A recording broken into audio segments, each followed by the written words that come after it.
Hi everyone, I hope you're having a great day. I'm Angie and I'm here to talk to you today about the HSP603 Critical Literature Review. Now, this task is an essential stepping stone, at least that's the way that I like to think about it, for your research project that you're going to do, and you'll undertake that in second semester. A critical literature review is about setting up the project and telling us why it's important. So it's a very important step towards that idea that you can do the project. Before you do the project, you need to understand why. And it's the research that tells us why.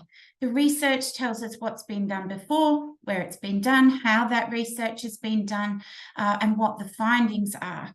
And unless we know what that research is that's come before, we can't really move forward with why you need to be able to do your project.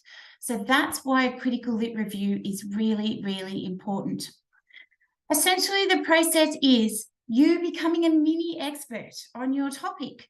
Now, you've probably got a really good understanding for the most part of this already, but you'll need to go out and find some more research about it. Look in the databases at the library, look in Google Scholar and places like that. And then you'll need to read through all that research and get a sense of what it's telling you. Now, part of the really important process is to understand this research in terms of themes. So there might be a group of research here that focuses on this, a group of research here that focuses on that, and then another smaller group down here that might actually say different things to both of those groups. So you have to organise your research into themes, and then that's how you do the critical analysis of the work. You're telling us what has come before, what it's saying in terms of those themes, and then at the end, you're telling us where your work fits. Now, the slides I'm using to create this video have some little daggy graphics on the first slide, where we go and we find our books and our journal articles and other research reports that might have been written about your topic. And then after that, you go through this process. What I've done with a little like diagram that I found on the web called the 7 steps to producing a lit review, where you identify your question, review discipline styles, search the literature, manage your references, highlighting them, all of that sort of stuff, whether you want to print them out or read them on screen. Then you critically analyze and evaluate. And after you've done that, you synthesize, and that's where you're grouping things together according to those themes, and then you're writing the review. And all of that, of course, is, typed up in a Word document. Now, the critical lit review you're doing for 603, the due date is on the Milo site for you. It's 2,000 words maximum, and that excludes your reference list. And it's 30% of your overall grade for 603. So your lit review always applies to the research focused on your chosen topic. And if there is no research on your chosen topic, then you need to come across and find research that shows why you need to do research on your chosen topic, right? It's not just there's nothing out there. You need to go and find other research that tells us the importance of looking into this particular issue. You need to make an argument about what research knowledge exists and how your chosen problem constitutes a gap in knowledge. And there's a range of different reasons why it might be a gap. It might be the first time that this is being considered in the context of your organisation. It might be the first time that anyone has researched this issue using any type of research method. It could be the first time that anyone has researched this issue in Australia, but there's heaps of research overseas. It's the first time anyone that has used this method to explore this issue. For example, a lot of people have done surveys, but no one's done interviews. The research evidence tells us that there could be an issue, but the data hasn't been collected or analysed to date. So there's a heap of data out there, but we just haven't looked into it and done some analysis of it. Or there's things like existing research only asks one group of people and no one has asked anybody else about these particular concerns. So all of these reasons could be gaps in knowledge that you could fill with your research project. So you'll need to do substantial independent research for this task. You are going to become the mini expert. You need to at least find 10 articles, chapters, reports, things like that, in order to demonstrate that you know this area. At the end of this process, you should be able to have someone say to you, so tell me, why are you doing your research? And you can say 5 minutes or less. This is what the research tells me. This is why I'm doing the project now, because this is the gap that I want to fill. So you do need to read quite a bit of material. In some fields, they're huge. Like youth justice, oh my God, thousands of articles. Don't go and read them all. Just look at the last 10 years or so, okay? So that it doesn't become a mental health issue for you, because you don't have to know everything. It's just enough so that you know how to justify what you're going to do. Remember, a critical analysis of literature is about reading across all of that research that you've downloaded and that you're having a read of. So you're looking at all of those sources on one topic and then reporting on those key themes. So sorting it into those themes. Synthesize your themes according to what each particular research source tells you. And as you're critically analysing the research literature in your task, you've got to be able to integrate it. So if Smith and if Taylor are saying really similar things and they're just in different countries, then you can integrate those and synthesize them in terms of one idea, just telling us what the main idea of those two pieces of research are. Of course, you need to reference things. Go use the library databases, a Google Scholar. Make sure you do a bit of a search for research reports, because there's great research reports out there in places like the Australian Institute of Health and Welfare, the Australian Institute of Criminology, the Australian Society for the Study of Sexual Assault. All of these different areas do research reports that you won't find in the library databases and possibly sometimes get overlooked by Google Scholar. You can use third-person language for this assignment, but if this is something that you've actually had quite a bit of experience with and you're reflecting on processes a bit, it's okay to use first-person language too. A really useful way to create a critical academic argument in a lit review is to showcase the gaps in knowledge. You are saying, this is what we know, this is what is missing, and this is why we need to do more research to fill those gaps. That's basically what you're doing in your lit review, and I have given you examples of that on the Milo side. Think carefully about how you can structure it around major themes, and make sure you include at least one reference per paragraph. But that is like the bare minimum, folks. Make sure that you're thinking in terms of how many people are talking about this particular idea within this particular theme. There's going to usually be more than one. So just keep that in mind when you're doing your work. Think about determining what's already been written on a topic, providing an overview of those key concepts, and sometimes you can define those in your introduction.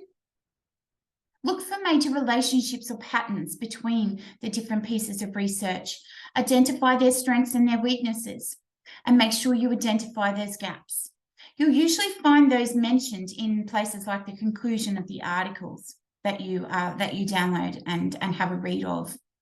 Identify conflicting evidence. So you might have all of these people over here who are saying a particular thing about something, but there's one person or one article that says something completely different. Make sure you acknowledge that. And I would argue that's probably the only time where you might have a whole paragraph about one article, is where you've got that conflicting voice. It's really important to showcase that. And of course, provide a solid background to a research paper investigation. Make sure you've done your research. Now, I've given you a suggested structure. Again, that material's on the Milo site for you. You've got your introduction, which is where you say what you're going to say. You need to have that lovely roadmap of the different points that you're making in your lit review. But before you do that, make sure you introduce your topic just really briefly, a couple of sentences telling the audience about what it is that you're focused on and why. Then you want a little bit of background topic context. Why are you focused on this topic right now? And about 200 words of that would be really useful. The other parts, of course, are the main part is your critical analysis, and there could be a range of different ways to structure this depending on what your focus is. And I've given you some ideas about this in the slides as well as on the Milo site, so that it gives you a sense of how you might actually do that. But making sure that you're synthesizing according to key themes and sub-themes, and that there's key ideas that your paragraphs are organized around, and that your evidence is your research that you've found and that you're summarizing in and critically analyzing in those paragraphs. And of course, then you need to have your conclusion, which is usually one paragraph where you're summarizing your main point and you're saying then, so what for the future? And that'll be typically the point around, well, this is why we need to do this work, and this is what I'm going to do in future. And of course, you've got your reference list. Again, using a referencing style of your own choice. You can shape this task with your supervision team. It's a really good idea to go and chat to your academic supervisor about this one, because they usually have at arm's length a little bit of the research. If not, they'll be able to give you some advice about how best to find that stuff. You can talk to them about how to structure it too, because they usually have a good sense of how to theme up your research, how to synthesize it according to those different themes. They can be really helpful for this particular task. Now, we haven't actually done this task before, so unfortunately you are our little group of guinea pigs this semester, because we don't actually have any previous feedback to give you on this, because we've never done it before. But I do recommend that you think very carefully about what a literature review is and how you structure that up, so that you can actually get some good understanding of what these tasks look like. Now, the marking rubric is a really good place for you to go and have a read before you submit your assignment, because it tells you what you need to achieve. So if you're aiming for a high distinction in the first criteria, which is integrate research evidence to show your knowledge of your complex problem, then you have a look and it says you need refined, thoughtful integration of many current and peer-reviewed relevant research resources. There's a lot of keywords there. Current, relevant, peer-reviewed, very important, right? And they're all relating to your complex problem. It needs to be well integrated into the text. So you can't just say things like, Taylor says this, Smith says that. You really need to be able to see the themes across those research pieces and be seeing how they link together in terms of patterns and how they differentiate. The second criteria that we have is critically analyze and synthesize. So all of those things that I've been talking about, existing research evidence according to themes.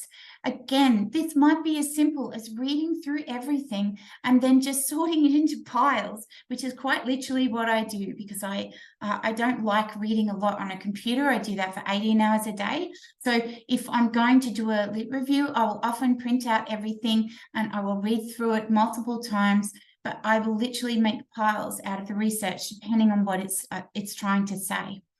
They're your themes. Make sure that you've got a detailed, clear analysis of those key themes and sub-themes in the research, and you'll be able to tick that box for that second criteria. Then you need to make an argument that justifies a focus on your knowledge gap related to your complex problem. Again, if you're doing that, you'll be talking back to that literature as you're working through it. So you'll be able to say things like, you know, the second key theme around looking at youth gang research tells us that we need to look at blah. And then you outline that. And then you go back to your main point saying this clearly indicates that we've focused a lot on these issues over here, but we have a quite significant gap in knowledge over here. And the research tells us that that's our best way forward. So that's what I mean by that argument. You need to make an argument for why we are doing that work. And again, I've given you a really good example online of how to do that and how to present it. So it says here that you're clearly identifying and making consistent critical analysis demonstrated through an academic argument about a gap in existing knowledge.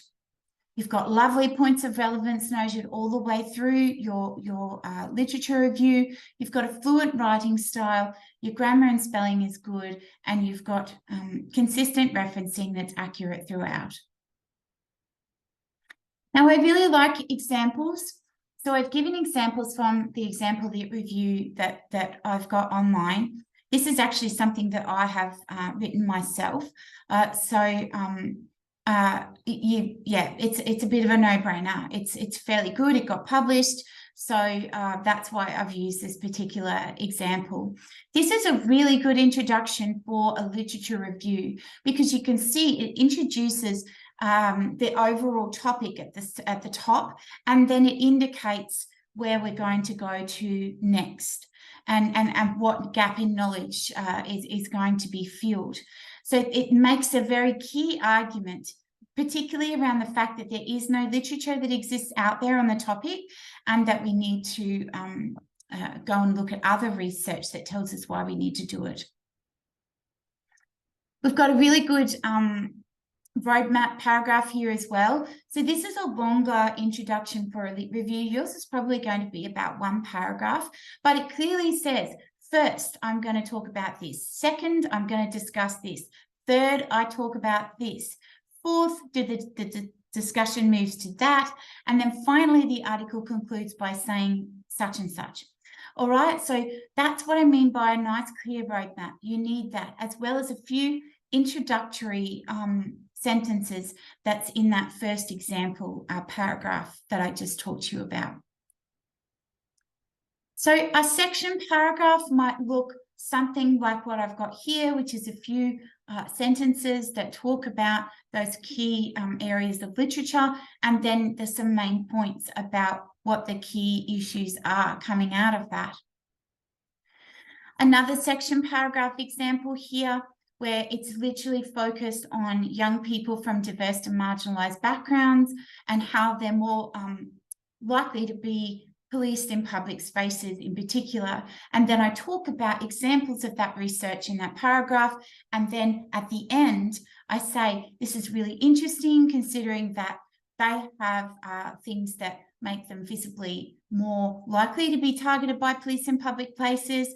And then I say, this is, there's no focus on LGBT young people in that space, even though we know they have things that make them more likely to be targeted by police too.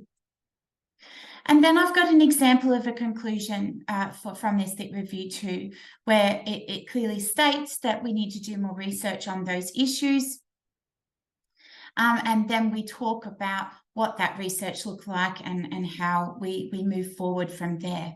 So hopefully these examples give you a sense of the type of thing that we're looking for in this particular task. As per usual, if you've got any questions, you know where to come. I'm very, very sorry that I haven't been able to get this material up online sooner.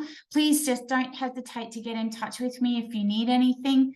I'm happy to make a time to chat with you. You can text and organise a time to do that. Yeah, and I hope that this was helpful for you. Have a great week, folks, and I'll talk to you all again soon. See you later.